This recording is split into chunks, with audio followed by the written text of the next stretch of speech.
Hey there, people. So today I'm going to mix it up and I'm going to give you a new, fresh beginner Rust guide for 2019. This is the Rust game, of course, not the substance on your car.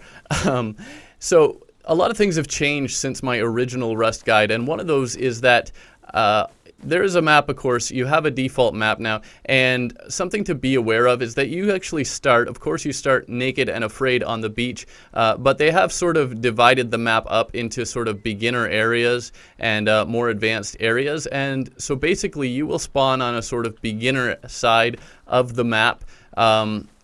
Near some, obviously, again, naked on the beach and afraid. And first things that you are going to want to need, being a survival game, are food and water. So I happen to be located near a river. That was intentional because along the shores of rivers you will often find food in the form of things like corn and pumpkins. These are commonly found near rivers. You can, of course, find them occasionally other places perhaps as well.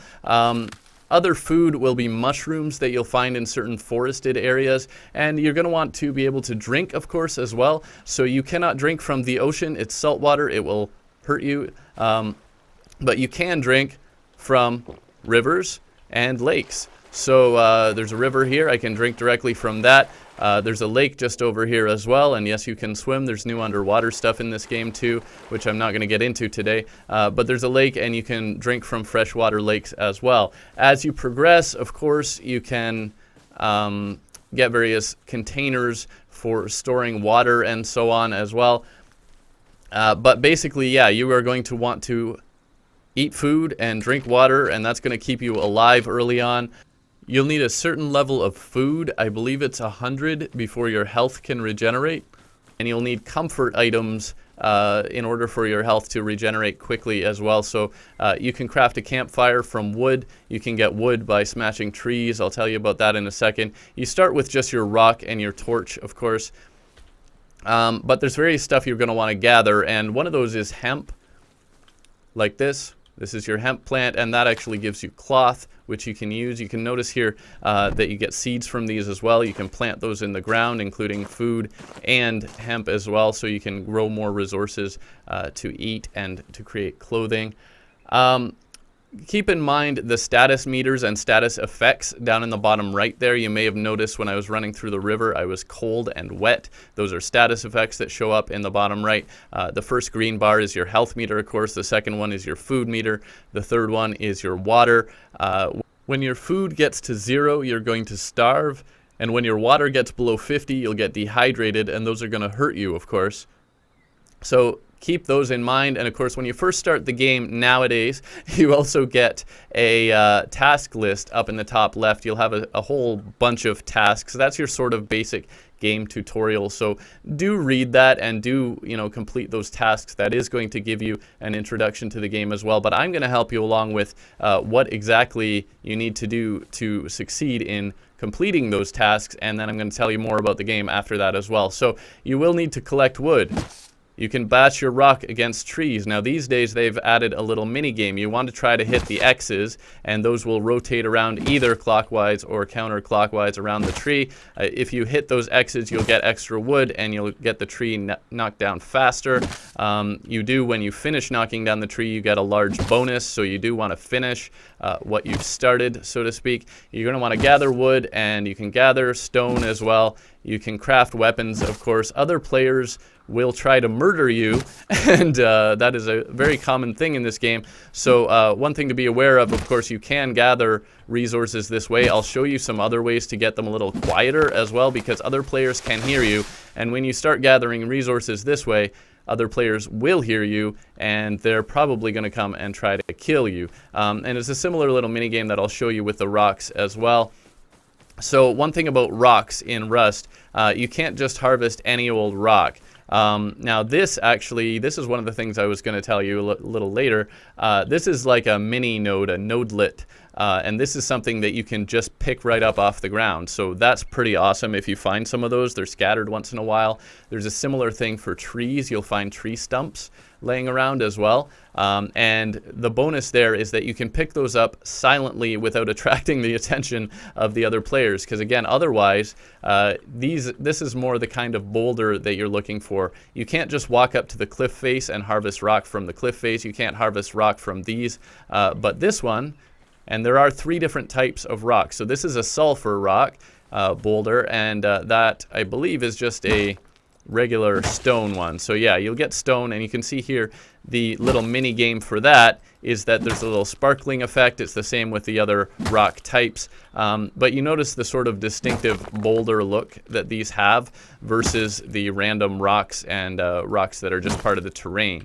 And also, of course, this little sparkle is a perfect clue that this is one you can harvest as well. But if you're trying to keep quiet, you might look for those little nodelets and try to harvest some resources that way instead, because again, people are going to try to murder you. So another thing is to you can also just rush for weapons and try to murder them first, because murdering people is a great way to grab their resources instead of having to farm your own. They might have tools and things that you need as well, so they will try to murder you. You can try to murder them, or if you feel like it, I guess you can make friends. And you notice that one actually gives sulfur instead. So each rock type gives you a different resource. There's this regular stone one that gives you stone. There's the sulfur one that gives you sulfur. And there's a metal one that gives you metal. That'll become more important later. And the tutorial is going to tell you some of the things that you need to do. But one of your first goals is to get enough of these hemp plants. Here's another one. They're generally laying around fairly commonly. Food is a little harder to come by, so stick near rivers maybe early on, and or if you can find the type of forest that has mushrooms, you'll find them in generally kind of sandy soil in forested areas. There's sort of a certain type of forest, certain type of soil where you'll find those. But I've already collected enough hemp plants to craft a sleeping bag. So let's go ahead and look at the inventory at this point. So you have this quick craft menu, and it's going to give you some of the basic things you need. It happens that a sleeping bag is 30 cloth, which is exactly what I get from 3 hemp plants. 3 fully grown hemp plants will give you 10 each, 30. But look at this at the top here. You do have a crafting menu as well, and you can see everything that's currently craftable in this menu. So you'll want to, of course, choose the appropriate category, find what you need in the whichever category it is, and there's a sleeping bag. And if you do it from this menu, it'll actually tell you the exact resources you need to craft that. So if you craft a sleeping bag, that's going to be your respawn point. Basically, when you come back to the server, or if you die and you need to respawn, that sleeping bag becomes your respawn point. And the thing about that, also, spawning naked and afraid on the beach, you're going to want to get away from the beach probably, because that's where everyone spawns and where everyone's going to try to murder you. So get your sleeping bag together, set your respawn point somewhere away from the beach early on. And, a bush or a dense tree like this happens to be a nice dense tree, where I can kind of hide it underneath. And of course it's blue, places where you can put it. So there you go. That's very nicely concealed. You're going to want to do something like that. And so that's your early goal. Just set your respawn point so that you're not just randomly respawning wherever on the map. And also, of course, when you get enough hemp, you'll want to craft some clothes. Clothes will give you protection from things like cold and radiation. That will become important. Other resources are things like these junk piles. You'll need a rock or another tool to bash these barrels open, but you can also find some of these. Normally your rock will last a while. I was using mine a while, and of course now it's broken. But also you'll find little chests and boxes like this, and you can open those and they'll have some stuff. Look at that. I think is that a wetsuit? Wow. Yes, that is a wetsuit. That's sweet, actually. You'll be lucky to get something like that. And yes, there's underwater loot as well. So you can gradually piece together enough stuff for diving gear. It's really a pretty complex game. And don't ignore things like scrap. I'll talk about scrap later. It's actually important. So don't just go tossing away stuff that you don't understand. There's actually a fair bit of progression and stuff to kind of learn and craft along the way at this point in this game. It used to be relatively basic, and the game has really expanded quite a lot. So there are lots of weapons you can craft from basic materials. You do start with a fair number of options to craft some basic stuff early in the game at this point, but you will, oh, here's the mushrooms I was talking about. So that's what the mushrooms look like. That's another nice little source of food early on as well, but you will want to get into crafting something like maybe a hunting bow or a spear. Hunting bow is going to be useful for hunting animals. You will find them occasionally. They seem, if anything, a little bit more sparse than they used to be, but a bow is going to be very useful, and of course you'll want some arrows with that as well. Maybe I'll make a couple. So bow and arrow, obviously I could use a new rock. Well, you don't really need a rock once you have some better stuff. You'll want a hatchet and a pickaxe specifically. So when you have enough stone, you can craft those, and it may not show you there. You'll want to go in, and yeah, I need more wood to craft a pickaxe. Pickaxe for harvesting stones, and a hatchet for harvesting trees. That's what those are for. You'll also want a hammer to get into building, but I'm getting a little ahead of myself there. So let me just show you. I think I've got some stumps around here as well, just so that you know what they look like, because again, early on you don't want to attract attention. So picking up those little nodelets for stone and ore and stuff, and these little stumps to get some wood, that's a nice quiet way of getting some materials. It's going to be very useful early on, because you don't want to attract attention when you're not ready to fight and defend yourself. So again, I showed you those little mini games. The trees, you hit the X's and rotate around the tree. The rocks, you just look for the sparkles, and they're a little more random where that goes. You will need to break those barrels, as I mentioned. Let's swap that in now. There's not one nearby, but basically you just take out your rock and smash the barrel, and some loot will drop out of it. So you'll get some stuff there. Now you can do a little farming, which I've done here. I've put a bunch of plants. And another thing, when you're planting the seeds, you can see it will actually show you the progress and everything and the yield. So these have been here long enough that my progress and my yield are 100%. I'm going to get the full amount from harvesting that one, the full 10. But if I harvest this one, you can see yield is only 25%, so I only get like 2 from that. So you want to wait for your plants to fully grow. Your food, you actually have to wait for the fruit to fully appear and ripen. Again, same idea. It does give you the stats for that as well. And let's see, what else can I tell you about quickly? There's, again, I talked about the quick craft and full crafting menu. There's bandages you can make that will heal bleeding, because people will stab you and shoot arrows at you and shoot you, and you might find yourself bleeding. So you might need a bandage. So that's under medical if it's not in your quick craft, and that is just for cloth. It's nice and simple. Good to have a few of those probably on hand for all those murdery people out there. And again, you'll want a hatchet and a pickaxe. Not only are those, you know, more advanced, but what makes them important is that you get more resources if you use a proper tool rather than just your rock. So each hit with a hatchet on a tree is going to get you more resources than hitting it with a rock. Each hit with a pickaxe on an ore node, a stone, is going to get you more stone or ore, whichever it is. And so that's why those are important. Normally you'll start by making stone versions of those tools. If you're lucky, you can sometimes find stone or even metal tools in caves and other loot deposits. I was lucky enough to get a nice metal hatchet, which I stowed in here. So I do have that. And of course you want to swap in this bottom bar when you're in the inventory screen is your hotbar. When you're out of the inventory screen, that's the ones that you can switch to with your number keys 1 through 6. So I can switch to my bow, and there we go. It's one button to pull it back, and it's a different button to fire it, which means, you know, when you're loading it, you don't automatically fire. So that's something that's useful as well.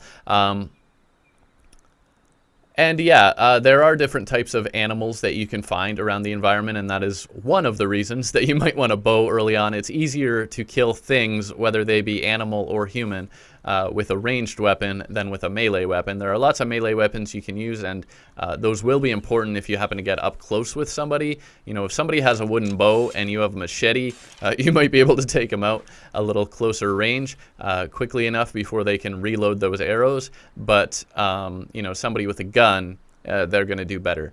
And so there's a lot of progression. There's a lot of weapons that you can make, from those basic melee weapons to a bow to a military assault or sniper rifle. There's a lot of progression. There's armor to be made as well, which is one of those reasons you might want something to be aware of too. There's a distinction between metal fragments and high quality metal. So if I look in my inventory, I have a bit of both. Actually, I don't even have metal fragments, do I? But I have metal ore, and actually you can smelt metal ore and even tin cans that you empty from eating food. That's another source of food, is looting, particularly monuments. Like, that's a gas station over there. If I go into that gas station, I'll find a few supplies. Forget what they're called. There's basically little crates that have things like food and water. When you're early in the game, those are going to be very useful. So let's see if I can find one on the shelf. But even empty cans, you can smelt those down even in your campfire and get some metal fragments from that. So metal fragments are one tier, and high quality metal is another tier. So yeah, there's some, and these are called monuments. So you start out with basic ones like a gas station and a grocery store. Those will be near the beginning areas, and you can see there's an oil refinery here too. So there's a ton of crafting stations, a ton of loot that you can get as well. This is a recycler. If stuff that you definitely don't need, you can put it in the recycler and get materials out of it. Use those materials to make something else. So most of the monuments will have a recycler. And yeah, so it's possible to sneak up behind animals if you're really quiet. Maybe, you know, crouch down, you obviously make less noise. Sneak up on them from behind and, you know, stab them, but you're probably going to want your bow and arrow at least early on. You're going to want to craft a campfire. You can find that in the crafting menu. You just need wood for that. And you'll want to cook the meat to increase its effects and avoid poisoning. If you eat uncooked meat, it can poison you. Cooked meat helps with your hunger more than uncooked meat, a lot more actually. And you also avoid poisoning, so do cook your meat. Human meat is possible. Yes, you can get human meat from killing people, but it dehydrates you, so you're going to want some water handy, whether it's a river or a bottle of water or whatever. You can eat people if you want. You can do that. Yeah, nighttime will come eventually. Nighttime is cold and dangerous. You're going to want your clothes to keep you warm at night. You are not probably going to want to use a campfire right away. As nice as that sounds, and it gives you that nice comfort bonus, you do have a campfire here, but burning a campfire out in the open at night, people will spot you. And it's the same thing with using your torch. You start with a torch, great, I can wander around and see where I'm going at night. Yeah, but people are going to see you, and they're going to want to kill you, and they're going to take your stuff. So don't do it. Put some clothes on, people. Put some clothes on. It'll keep you warm. You know, if you don't want to wander around in the dark, just find a bush, go to sleep under it. You can do that, you know, eat some food or whatever. Wait it out if you need to. That's going to be, you know, your first night or two perhaps. But beyond that, you are going to have better options. So you will need a building plan to construct a base, because that's something you're definitely going to want to do. And you can see it's in the quick craft. It's the blue thing at the top right there. But you can, of course, find it in here as well. So it is under building plan. It's just 20 wood. You can make a building plan. Once you have a building plan, you can start construction. So, didn't I have one in here? Maybe I didn't. Maybe I put it somewhere else. Actually, that's a funny thing too. I was telling you about the ore nodes like this. And they've changed it. You used to be able to hide boxes inside, like I could put one inside this rock over here or wherever, or inside a tree. You could hide them all kinds of places. I did find I'm able to still hide one underneath an ore node. Of course, that's a very risky place to put something like that, but I put some of my more advanced stuff, and I'm going to talk about that in a little bit. So we'll get to that. We'll get to that. But let's make a building plan. I don't know where I put the one I had before. Yeah, so it seems like you can still hide them inside ore nodes, and probably my guess would be other things that can disappear. If it's something that can be harvested and can disappear, that might be where you can hide those boxes. But you're probably better off just putting them in a secluded bush or something early on before you have a base. You don't want to have your stuff right out in the open like I've done here. I'm on a private server. I made this server so I don't have to worry about people killing me. But you will have to worry about that, so don't do it. Hide them, but then you're going to want to, and you'll notice this message too, I'm too close to that gas station, I can't build that close. So you need to be a little away. Again, you may want to put your first base out of the way as well. It might matter less when you're, experienced and geared up. So blue means you can put it down. You start with foundations. So you can place your foundations, and you're also going to need a hammer. Oh, can't afford. I didn't get enough wood yet. But yeah, you're going to need a hammer as well to upgrade those. Okay, so as I was saying, you're going to want to build, first of all, a foundation. Now that starts out as twig tier. You can then, you can right-click actually to choose which thing you're building, and then you'll need to left-click to select that from that menu. Put some stuff up. Now, don't just put doors all the way around. You are going to need, walls all the way around. You are going to need a door, so you can do a doorway. And then actually you need to go into your crafting menu in here and craft an actual door. You can start with a wooden door. First thing that you're going to want to upgrade to something better is actually your door.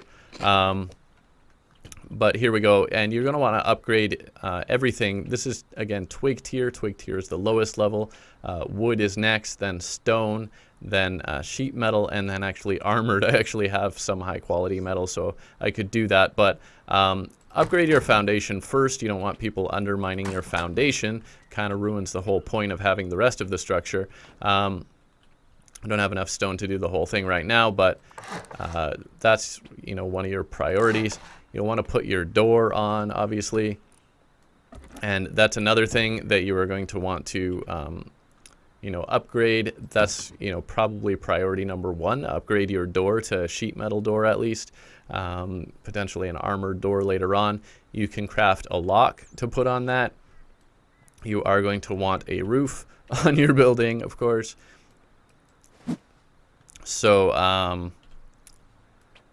yeah, do all that. Build your whole structure. Make sure you upgrade everything. Once you have a structure made and you've upgraded all the walls and all of that, there are some other things that you're going to want to do. You're going to want to, of course, put your sleeping bag in here. You're going to want to make a campfire in here. Buildings also cost maintenance, and you have to, exert your control, so to speak. So one of the first items you're going to want is actually a tool chest. So you'll find that in here under crafting. That's under build. And of course now I've once again used too much wood to do it. But you're going to want that. That's a first priority. You're going to also want a lock. You can start with a key lock, but later on you're going to want a code lock. You're going to need some metal fragments to do that. You can smelt items in either you can start with your basic campfire, but eventually you can get an actual furnace. So you can start with a small furnace, and there's the stuff you need for that. Furnaces, you do need a bit of low-grade fuel as well to do that one. So that's kind of your upgrade from your campfire, and it will allow you to do some other stuff. You'll need to smelt animal fat into low-grade fuel, and metal objects into metal. So there we go. I put a little key lock on the door. Now, as a solo player, I actually don't need a key to that lock. But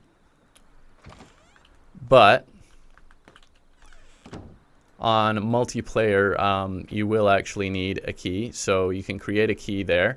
You can also remove the lock if you're the one that placed it. I can lock that door. See, I can lock and unlock, but as a solo player, I actually don't need the key, and I actually don't need to unlock it. That's a change they made a little while ago so that you don't have to worry about losing your key. So the person who creates it doesn't actually need a key, whether it's locked or not anymore. It used to be the case. And then, of course, that was always a risk that you would lose that key and somebody would basically take over your base. So they sort of ameliorated that situation by doing that. But ultimately, especially if you're playing with other people, you're going to want to upgrade that to a code lock. Which requires some metal fragments, which requires smelting down some metal objects. So you get the idea there. But you're going to really want that tool cupboard, actually, which is why I'm going to start chopping down some more trees. Because that tool cupboard actually is what basically declares your influence in the area and disallows other people from building in that area. And only yourself and anyone you authorize on that tool cupboard are allowed to build in the area immediately around your base. So that's very important. The other thing is that bases decay, and so you're actually going to need to keep some resources, wood, stone, whatever materials you've used constructing your base. You're going to need to keep some of those in your tool cupboard to maintain that base, and it will actually automatically repair itself slowly as long as you have those resources in that tool cupboard. If you do not, then your base will slowly decay, which is not something you want. And that's a way of dealing with the fact that obviously people are not always playing. People might play for a while and then leave. So the base will decay if it's not maintained. And lower tier stuff will decay faster still, I believe. That certainly was always the case before. So your lower tier stuff is going to decay sooner. And regardless of what tier you're using, you're going to need to have some material in there to maintain that stuff. And actually, I'm going to end up needing more wood just to maintain this too. So that's all stuff to be very aware of. Again, you're going to want your sleeping bag in here. You can go pick up the sleeping bag you already made, or you can craft a new one. Not a big deal to craft a new one. You can even hide multiple sleeping bags around the map, so that you don't have to worry about somebody, ripping off your sleeping bag. So here we go. I can pick that one up. And I can even pick up my little chest here, I would think. I'm not sure about that. And you'll want some storage as well, but basic things, you're going to want a campfire and your sleeping bag and your tool chest to begin with. Tool chest will give you a little bit of storage, as well as, giving you that building privilege and all that sort of thing. So you'll need to place that somewhere where it will fit. And you'll want it obviously as close to the corner as possible, so that it's not taking up more space than it needs to. Let's put that campfire down so you can see what's going on in here.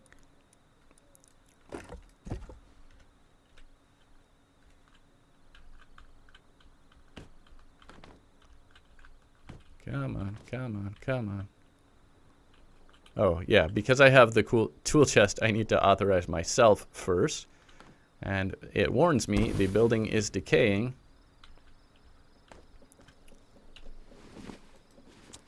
It's right-click to activate your torch, by the way. And you'll need to have some wood in your campfire to turn it on. Other things might require low-grade fuel instead. And so we have this in here. Base is not protected and is decaying. I need some more wood to protect my base still. I'm not sure if I stashed any in those boxes. But you get the idea. You need to actually have some materials. I can't see the X's this time of night anyway. But I've got my metal hatchet, which does give me a little extra resource for each swing. Also swings a little faster. Found that in a crate. So I talked about the gas station. The gas station is what's called a monument. There are actually a lot of them on the map. Gas station and supermarket, as I mentioned, are some of the earlier ones. So it is getting dark, and I'm going to want to hide in here and put some wood in there. And there we go. And it'll tell you how long it's protected for based on the resources that you've put in here. But let's have a look at the map, because I want to talk about those monuments. Actually, let's just take a second to talk about a few things that I nearly forgot to tell you about base building and progression. So one of those is when you are building your walls, there's a soft side and a hard side. Normally you want to build from the inside, because this frame side that you see, that's the soft side. If you look at the outside, it looks different, and I'll show you the importance of that by building from the outside, so that the frame's on the outside. And then when I go ahead and upgrade these, you're going to see how different they look, and that also affects their functionality. Actually, now I need to build one the other way for this as well, because I didn't have enough stone on me. But yeah, we'll upgrade one to wood that way, and you see it's actually a different surface. It exposes a different surface depending which way you build. So you want to build from the inside, because that's the surface you're supposed to be seeing. And you'll see I built this one backwards, so the outside of stone is supposed to look like that. The inside is supposed to look like that.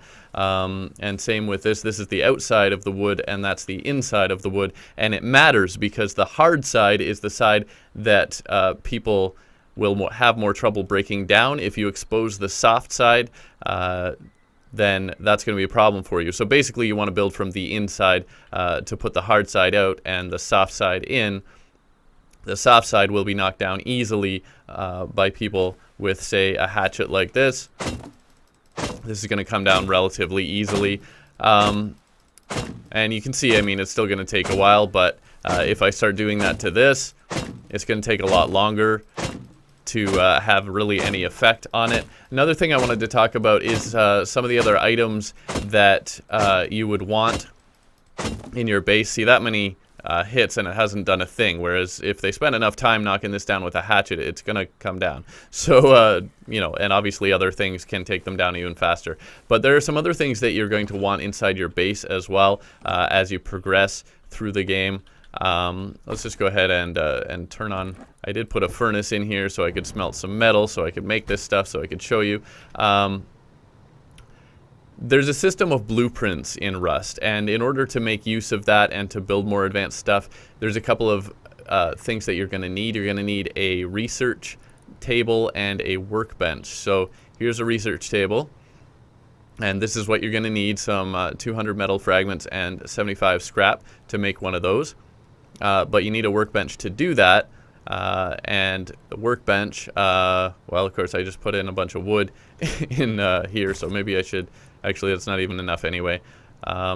Anyway, but you get the idea. You need a workbench, and how it works is that you build your workbench level 1. That allows you to build a research table, and you use each tier of workbench to build the next one. So I can build a workbench level 1. I require a workbench level 1 to build a workbench level 2, and I require a level 2 to build a level 3. And basically these allow you to get more advanced blueprints as you go through the game. How it works is that you can either, if you have an item, you can research that item to get its blueprint at the research table.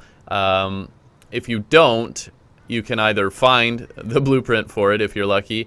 You can find blueprints in loot crates. And here's one, for instance, that I found in a loot crate. Or you can basically do experiments at your workbench in order to get new blueprints, and you'll basically be given a random blueprint of the tier that you're researching. So you use scrap, and this is where the scrap comes in as very important. You will get scrap when you're looting, chests and different loot locations. You'll get scrap kind of wherever you go, and scrap is like a currency in Rust. It's used, you can trade it for stuff, and you can also use it either at your research table or your workbench to either research an item you have at the research table or to, you know, basically gamble for a blueprint at your workbench. So if you have enough scrap, you can keep researching and getting more blueprints that way. And the blueprint system basically works as you have a bunch of things that are default that you can craft. Most of these are default. The ones labeled new are things that I needed to get a blueprint for. So, you know, fireplace, planter box, those are just random examples. Obviously, you're going to need more advanced stuff. This I had actually because I played in before they released it fully. But you'll notice I don't have a lot of weapons that I can make. I don't have a lot of like clothing and armor that I can make. You'll need blueprints to make more advanced things. And when you get a blueprint, you can learn that blueprint, and then that becomes available to craft. So, yeah, here we go. So I learned it says rug bearskin. I would say bearskin rug, but you know, however you want to go. So now that I learned that blueprint, I'm able to craft that if I have the materials, and that's how it works. That you need to get those blueprints, and you get them again, research table or looting or workbench. Sort of gambling is how you get the blueprint, so you can make that. So if you have an item like, say you get an AK-47, you can take that to your research table, spend enough scrap, and get the blueprint for it so that you can make that. You do actually lose the item that you had, but then you have the ability to make more of them, and you can make as many as you want at that point. So it's very important, of course, to get the blueprints. They sort of reintroduced this. It used to be in Legacy Rust, and then it went away. So they sort of reintroduced it now that you need blueprints, and it just works a little differently. The blueprints are tied to your player on that server that you're on. So you have to keep playing on the same server if you want to use the same blueprints. Or you need to relearn them if you go to a different server. And same thing as far as players. You know, if you, well, your player's tied to your account as far as I know. But if you go to another server or certain game wipes, sometimes they'll wipe the blueprints if they made an update that affects the blueprints. And then you'll need to relearn them and basically start from scratch on your blueprints. So that's all stuff that I wanted to talk to you about. And let's get back to the map and the monuments. So gas station I showed you is right there. There's a supermarket. Again, this sort of newbie area. You're going to find stuff like that in the newbie area. But then farther away, you'll start to find more interesting stuff like the train yard, the harbor, the power plant way over here. There's a quarry way over there, water treatment plant, launch site, which is rocket launch. There's the junkyard is a relatively new one as well. And you can see here actually two interesting things, the Outpost and the Bandit camp. So again, your base will self-repair if you have enough maintenance materials in your tool cupboard. Decays if you don't. You'll want to put a code lock on your tool cupboard as well, because you don't want people coming in and taking the stuff out and therefore making your base start decaying again.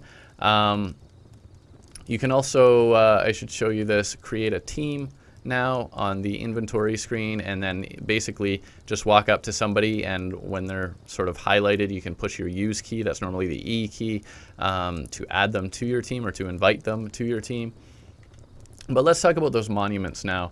There are monuments and also the possibility of airdrops and other events. So monuments are, as you saw with the gas station, special locations with special loot and stuff like that. But there are also hazards. So there are hazards of radiation particularly. There are scientists actually, which are NPC characters, and now bandits as well in some locations. And of course there are other players who are also looking for loot. So if you go too close to some of those monuments, you can get radiation. Now you'll notice this comfort bonus in the bottom right there. I've got building privilege from my tool chest. I've got comfort from the fire. It's also telling me my upkeep time. When you have at least 50% comfort, you have enough food, you have enough water, you will regenerate your health. That's important. But let's actually go outside because I want to show you the radiation. Although it is nighttime, since I don't have other players around here that I have to worry about killing me. Just the other side, some of the lower tier monuments won't necessarily have the radiation effect, but I want to show you what the radiation effect actually is, so that you can know how to deal with it. So if you're close to higher tier monuments, or just even some of the random crappier monuments, there's one down here that I know has that effect. You'll start to hear a sort of Geiger counter sound, and that means you're being irradiated. It'll also give you a little message in the bottom right in your status effects to tell you that you are subject to radiation and that you are experiencing radiation poisoning. And the degree to which you get that also depends on the quality of your clothes. So let's see here. I might be protected enough that, yeah, I'm not getting it because I do have some basic clothes, and I guess those are good enough clothes. So let's actually take those clothes off. I did enable censorship so that I don't have to worry about being demonetized, although. So here we go, and there you go, radiation poisoning. So there are a few ways to deal with radiation poisoning. Basically, that radiation poisoning will last a certain amount of time, and as that radiation poisoning is present, you will gradually be poisoned and your health will decrease, and yeah, it's not fun. So you'll notice these items of clothing have a few different ratings on them. Protection from explosions, protection from the cold, protection from radiation, and protection from wild animals, which is just basically damage reduction. So these particular ones are enough to protect me from that radiation, and as you gear up, as you get better equipment, you'll get better protection, and you can go to the bigger, badder monuments, mostly on the other side of the island. But dealing with radiation, you have a few options. You can jump in a river or a lake or even the ocean and wash that radiation off. That will get rid of the radiation poisoning quicker, possibly right away. You'll still need to heal whatever damage has been done to you. Also, there are radiation pills. I left those in one of my little chests. If you use the radiation pills, those are, as I recall, I forget actually, you may need to test this out. Whether it's to prevent radiation or to actually reduce the radiation poisoning after you've experienced it. And I forgot to make notes on that, I'm sorry. But it's one of those. I am going to include a couple links in the description to a wiki and one of the major Rust server sites, just so that you have a reference as well. But speaking of the monuments, yeah, clothing and pills can provide protection. You can heal afterwards. Again, you need that comfort bonus, enough food, enough water in order to heal.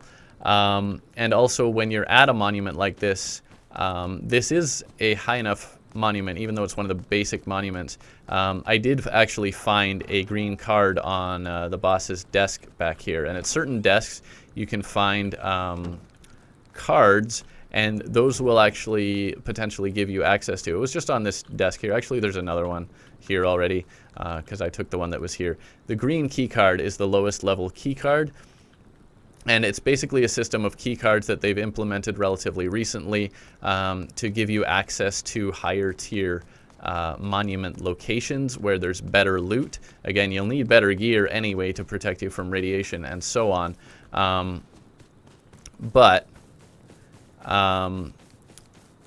Yeah, those will, and you can see actually that my fire's burning in there, so be aware that people, you know, can tell when you're there. But yeah, there's a system of key cards and puzzles actually that you'll need to navigate in order to access certain areas in the higher tier locations. You'll need to reestablish the power to use those cards. There's a series of fuses, timers, release mechanisms and stuff. It's basically a puzzle, and you'll have to figure it out, you know, what to do to restore the power so that you can use those cards. The cards have a limited number of uses. I believe it's 10.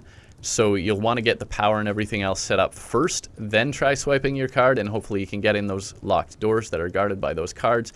The green card is the lowest level, found at places like the gas station, the junkyard, the lighthouse, the supermarket, and then there's higher tier cards. There's a blue card that's sort of next at the mid tier or the sort of easy tier of locations, and then there's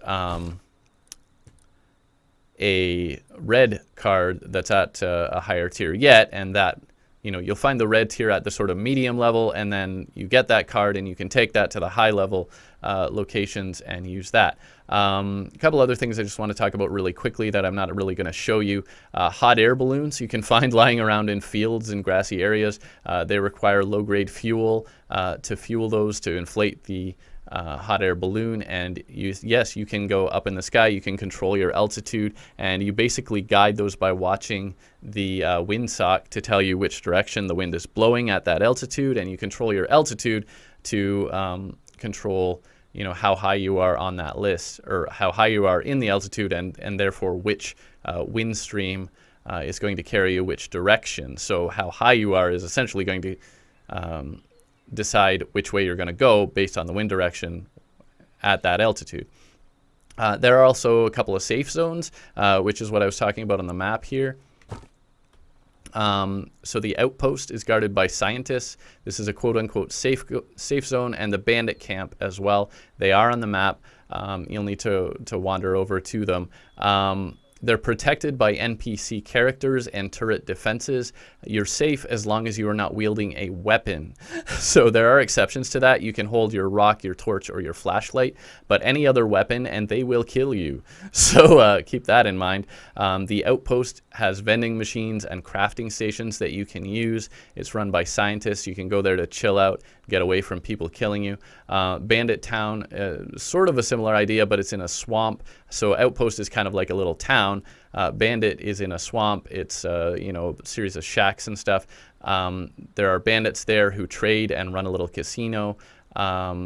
I've heard that there's a blind spot underneath the gambling room where you can actually be killed, but I don't know if that's still true. You are not allowed to sleep in these locations or to kill people there. You will be killed for either of those offenses. And there are also various other events. I kind of mentioned quickly there's an airdrop. Sometimes you'll see a plane flying overhead, and be prepared to fight for the drop. You'll see it come down in a little parachute. So if you're not prepared to fight people who probably have much higher tier stuff, then don't chase that, unless you think you can sneak up to it with nobody noticing. But yeah, it's something to pursue, along with all the special loot and weapons and stuff you can get in all of these higher tier monuments. There's also a Bradley APC that patrols some of the monuments. You can take that down if you have the right equipment, like rocket launchers and stuff. There's a helicopter, same idea. You can blow those up and get cool stuff from doing so. And more recently, there's also a cargo ship that will actually appear offshore, and you can basically board that ship. You'll find there's some boats along the shore occasionally. You can actually create a boathouse to keep a boat in, and otherwise it will gradually deteriorate. If you put it in a house, a little house in the water is considered a boathouse essentially. You probably want a garage door or something to get it in and out. As long as it's inside a structure, it won't deteriorate. If it's outside, it will. And so you can use those boats to venture out to islands. There's the lighthouse and that kind of stuff. So besides swimming, you have another option. And you can board the cargo ship, and there's actually a lot to do in this game at this point. But yeah, I mean, first and foremost, build a good base. This isn't good. My roof is still twig. You're going to want stone and then armor and stuff. So build yourself a good base and keep out of trouble. And I hope that helps you get an idea of how to start and where you're going in Rust. Thanks for watching. Please subscribe if you haven't already. I'll see you next time. Bye for now.